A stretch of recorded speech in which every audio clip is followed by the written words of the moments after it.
जदि बंधु आपण ओटीटी पास करना तेबे चिंतामुक्त रहंतु मु आपणक बंधु आसी जाइछि एबे आपणको सहायता करे पई एथिरे मु आपणको 5टी एमिति एक सहायकारी टिप्स देबी जहा आपण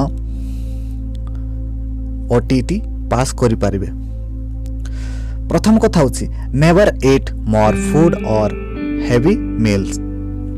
माछ मांस अंडा जंक फूड भलिया खाद्य खांतु नहीं, जहाँ भी खाउछंती अल्प अल्प खांतु एवं शीघ्र हजम होउथिबा खाद्य खांतु जथा ब्रेड सादा भात, कारण यह आपन को पेट को खराब करिबारे सहायता करिवो नाही एवं निद हेबाकू देबो नाही। एवं जेते बेले भी आपन को निद होउची आपन प्रॉपर अमाउंट रो पानी पियंतु। द्वितीय कथा हला टेक प्रॉपर स्लीप। आपन जेते बेले भी सुचंती 8 घंटा रु कम सुवंतु नाही। एमिति हैबिट तयारी करंतु जथा आपण 10टा बेले सुवंतु एवं 6टा बेले उठी पाठ पढ़ंतु। देखिबे आपनकर पाठ मने रहिबो, आपनक देह सचेत रहिबो।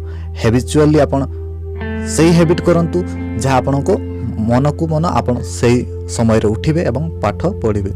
आ 8 घंटा रु बेसी सुवंतु नहीं, कारण 8 घंटा रु बेसी सुइला बेले को आपनको गोटे नर्वसनेस आसीबो। सेति आपण खांटी 8 घंटा सुवंतु, 8 घंटा रु कम सुवंतु नहीं बा 8 घंटा रु बेसी सुवंतु नहीं। तृतीय कथा हला आपण पढ़िला बेले टाइम टेबल बा रूटीन फॉलो करंतु। या द्वारा कोन हो ना आपण जेते भी सब्जेक्ट नउचंती आपण को सही टाइम टेबल अनुसार आपण नहीं पारिबे पढ़ी पारिबे। जदि या ठार कम करूचंती बा बेसी करूचंती सेतिर प्रॉब्लम देखा जिवो। हां आपण सेमति नियंतु जदि आपण को जो सब्जेक्ट कष्ट लागुची सही सब्जेक्ट को बेसी ध्यान दियंतु, कारण एथिरे सबु सब्जेक्ट रो दायित्व रहिछि। सबु सब्जेक्ट पढ़िला परे जे आपण पास करि परिबे। हां आपण एथिरे खास करी पेडागोजी को बेसी ध्यान दियंतु, कारण एही पेडागोजी आपण को बहुत परिमाण रे सहायता करिवो। जेते भी क्वेश्चन आसीबो एही पेडागोजी को बेस करिके आसीबो। पेडागोजी जदि आपण जानिचंती अन्न इंग्लिश बा मैथ बा जहा किसी भी होछि प्रश्न आसुछि सेथिरे आपण कृतकार्य हेबे। सेथिपई एही पेडागोजी को विशेष ध्यान दियंतु। चतुर्थ हला जेते बेले भी आपण पढुचंती पढ़िला बेले आपण क्विज मेथड रे पढ़ंतु। क्विज मेथड कहले कोन, नॉर्मली आपण पढ़िला बेले गोटे चैप्टर को पढ़ंतु।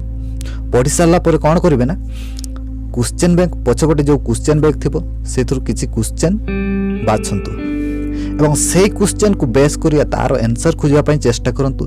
देखिबे सेही टेक्निक आपन को बहुत सुंदर लागिबो।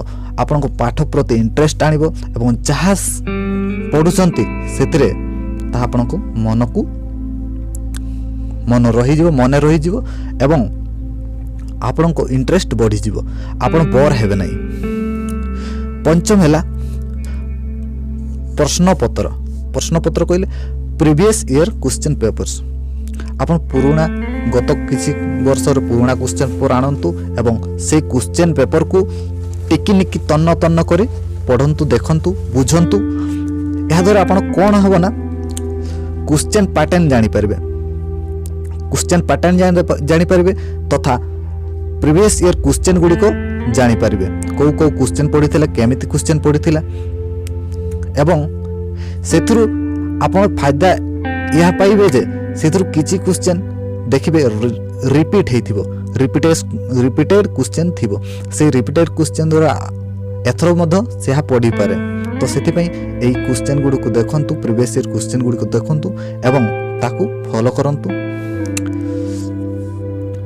एही 5टी कार्य को आपण बेस्ट भाव रे ध्यान दियंतु।